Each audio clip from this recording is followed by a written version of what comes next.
اللہ والے بزرگ کی بات۔ ایک بزرگ حج کے سفر پر جا رہے تھے۔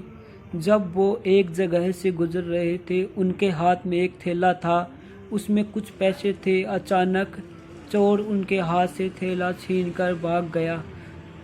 چور کافی دور نکل گیا، تب اچانک اس کی آنکھوں کی روشنی ختم ہو گئی۔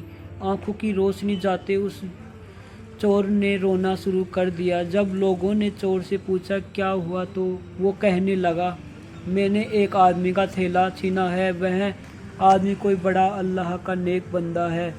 میری آنکھوں کی روشنی چلی گئی، خدا کے لیے مجھے اس کے پاس پہنچا دو تاکہ میں اس سے معافی مانگ سکوں۔ جب لوگ نے پوچھا کہ قصہ کہاں پیش آیا تو کہنے لگا فلاں نائی کی دکان کے قریب پیش آیا۔ لوگ اس دکان پر لے گئے اور نائی سے پوچھا کہ اس طرح کا کوئی آدمی یہاں سے گزرا ہے، آپ اسے جانتے ہو کیا؟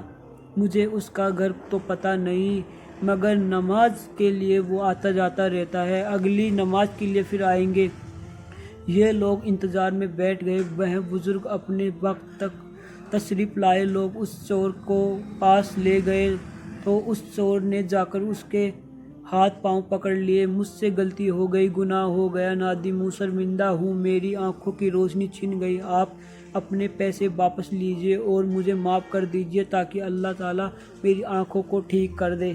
وہ بزرگ کہنے لگے کہ میں نے تو تجھے پہلے ہی معاف کر دیا ہے۔ یہ سن کر چور بڑا حیران ہوا، کہنے لگا حضرت میں تو آپ کا تھیلا چھین کر بھاگ گیا تھا، آپ کہتے ہو کہ مجھے معافی پہلے سے ہی مل گئی؟ وہ فرمانے لگا ہاں، میرے دل میں کوئی بات آ گئی تھی۔ فرمانے لگا میں نے ایک حدیث پڑھی جس میں نبی اکرم آپ نے فرمایا کہ قیامت کے دن جب میری امت کا حساب پیش کیا جائے تو میں اس وقت تک میزان کے قریب رہوں گا جب تک میرے آخری امتی کا فیصلہ نہیں ہو جاتا۔ میرے دل میں یہ بات آئی کہ اگر میں نے اس چور کو معاف نہیں کیا تو قیامت کے دن مقدمہ پیش ہوگا اور جتنی دیر میرے مقدمے کا فیصلہ ہونے میں لگے گی، اللہ کے نبی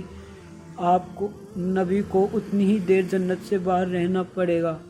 اس لیے میں نے معاف کر دیا کہ نہ تو مقدمہ پیش ہوگا نہ ہی میرے محبوب کو جنت میں جانے میں دیر لگی۔ وہ جلدی جنت میں تشریف لے آئیں گے۔ پیارے دوستو، اگر آپ کو لوگوں کو ہماری یہ ویڈیو پسند آئی ہو تو اگر آپ کو اس ویڈیو میں کچھ علم حاصل ہوا تو نیچے دیے گئے لائک اینڈ سبسکرائب کے بٹن کو دبا کے مہربانی کیجیے۔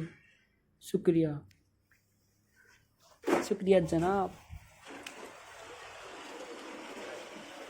Please like and share.